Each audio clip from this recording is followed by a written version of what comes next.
Uh, Hi, good morning to both of you. I'm Kalyan from India Glitz, Telugu. I have 3 questions, so kindly please remember because I might not get an opportunity to ask you both again. So first for ma'am Mithali Meeku, like when you did that Lucknow lo the 1,000 run kitty, what was your reaction at that point of time? Like 10,000 that kitty you were in that against all the games. And second, how important is identity to you because it reflects a lot of identity in this film. And when nobody was there to support you, who was the one who supported you in your entire life? And it's a fourth question is like. Oh my God, let's write it down. I think let's go one by one. Yeah, let's go one by Sure, one. sure. So your first reaction, like when you entered the 10,000 runs, so I mean, how was your feeling? Because we only knew Sachin at that point of time who achieved them. Most of the records in the last few years, which I broke, I was not aware of it. Clearly, I got to know a lot of those things through social media, and my social media team would tell that, people are saying this, have you really broken the record? I said, I don't know. Let it come formally, then probably, yes, I will admit. And when you cross any milestones, it's always a happy moment that you've come very far. You see yourself, you've come very far. And what was the second question? And how important was identity, which reflects in this film?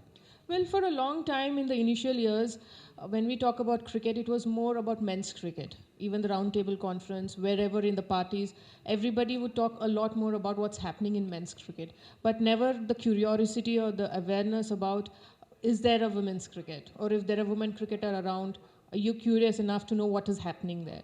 So in that sense, it was very important growing up and making people realize there's women's cricket too. For cricket, there is men and women. Women also play cricket. So in that sense, identity was very, very important.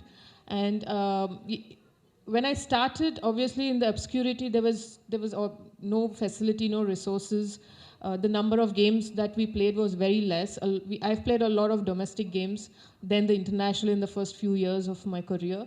But I was very fortunate that I had a lot of support in terms of my parents, school, coaches. At every stage or every phase of my career, I was very lucky in that sense that I got support when I actually needed it. Got the support, that's what you were telling. And last one, like, were you forced to do the retirement or like, was it your own decision? Well, there's nothing, nobody can force me to do anything. That way I'm very stubborn. I will, if I had to take a retirement earlier, I would have done it. Because I've never played for fame or money. That was never the reason for me to take up the sport. The circumstance is very different as a 10-year-old, but over the years, I've grown very fond of the game and my passion grew a lot. The passion was more playing for India, and that never sort of, at any point reduced. And I took retirement because I was very clear. I had the clarity in mind that World Cup was the tournament that I was preparing for. And usually after the tournament, there's always a build-up. There's change in the team, and they would want to build the team for the next big event. And there is no point for me at this stage to play just 2-3 series and be happy about it. That was never the purpose or the reason. And that is why I took retirement. Thank you so much. You have made us all of proud. Huge round of applause once for Mithali Raj. And